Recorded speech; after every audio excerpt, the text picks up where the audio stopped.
Hola, and welcome to another Tool Tuesday. Just a reminder, I exist, and I'm your teacher, Mr. Clements. So, how do electronics work? You're asking the wrong guy.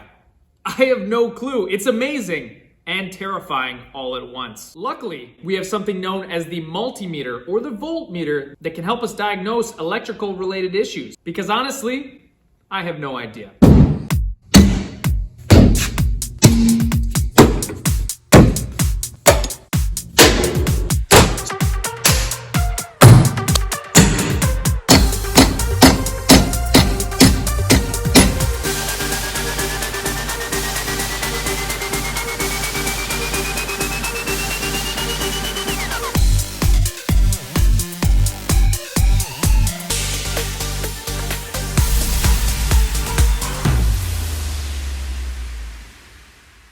The multimeter has many different functions, but I'm going to focus on the three that are most important for automotive related tasks. Three things that we want to be able to check on our vehicle's electrical systems are voltage, continuity, and resistance.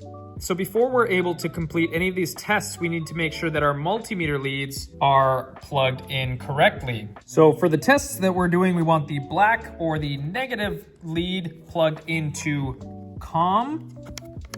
Don't ask me why, that's just the way it is. And we need our positive or red lead connected into the plug that has V for volts, the ohm symbol for resistance, and the diode symbol that stands for continuity. For our first test, we want to look for voltage. As you may know, if you've been paying attention at all, there are two different forms of electricity, one being AC, which stands for alternating current, and the other being DC, which stands for direct current. If we were looking for voltage in the form of alternating current, we would want to set it to this V over the sine wave, which is the symbol for alternating current. But because we are working on vehicles with batteries and direct current, we would want to set it to the V over the straight line, which stands for direct current. You may remember as well that car batteries output 12 volts. And so in order to get a correct reading, we would want to set it to DC voltage up to 20 volts.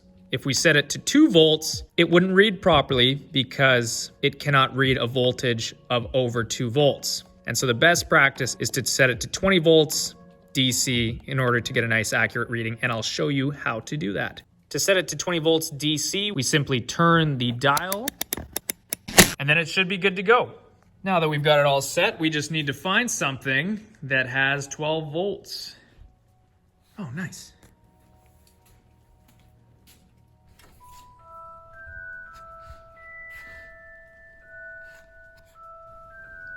What? So we've got our battery here that should be outputting 12 volts DC. All we need to do is turn our machine on. We've got it set to the right specifications. And we need to just take our leads, put the positive lead on the positive, and put the negative lead on the negative. And it's not quite reading 12 volts, but that's close to what we should be getting. So what happens if we put our leads backwards? It simply reads the voltage as a negative value. So it's not too big of a deal if you mix those up. So like I was talking about earlier, if you set your voltage range for too low, for example, 2 volts, it'll just have an error and it won't give you a good reading. So hopefully reading voltage values makes sense because we're gonna move on to reading resistance. So first we're gonna have to set up the machine. As I said, the ohm symbol represents resistance. So somewhere within this spectrum is where we want to set our machine. Now I know that spark plug wires are supposed to have a maximum of about 12,000 ohms of resistance per foot. So let's imagine that the average spark plug wire is between 1 and 2 feet.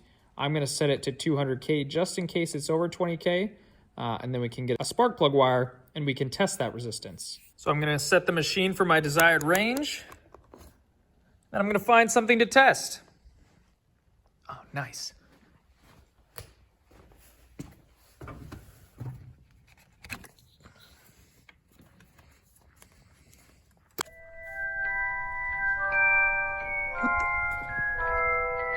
What? All right, so we've got our spark plug wire ready to test. All we need to do is turn on our machine and put our positive and negative leads onto the spark plug wire and read the values. So this spark plug wire is reading 4,000 ohms of resistance. And so this information is kind of useless to me unless I know what the spark plug wire resistance is supposed to be rated at. But this video is just to show you how to do it, not necessarily what it means. So now let's imagine again that we set our range too low Let's set it to 2000 ohms of resistance and test it. You can see there, it's just got the number 1. That means that there's an error and it can't read the range that we are in. So that is what will happen if you set it too low. If you set it higher, it'll simply read as a smaller value.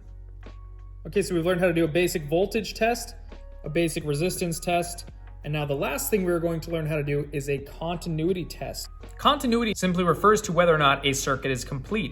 So if you can imagine, this wire has continuity from this side to this side. This wire, however, does not have continuity with this wire because they are not connected in any way, shape, or form. It might seem like a very simple concept, but in the context of a vehicle, when you can't necessarily see the entire wire or wiring harness, it can be difficult to tell whether or not a wire is connected all the way through. So we can use the multimeter to determine whether or not there is continuity between 2 points. So first things first, we need to set up the machine. We are going to turn the dial to the image of the diode and the sound wave symbol. And now we just need to test something for continuity. Oh, nice. What?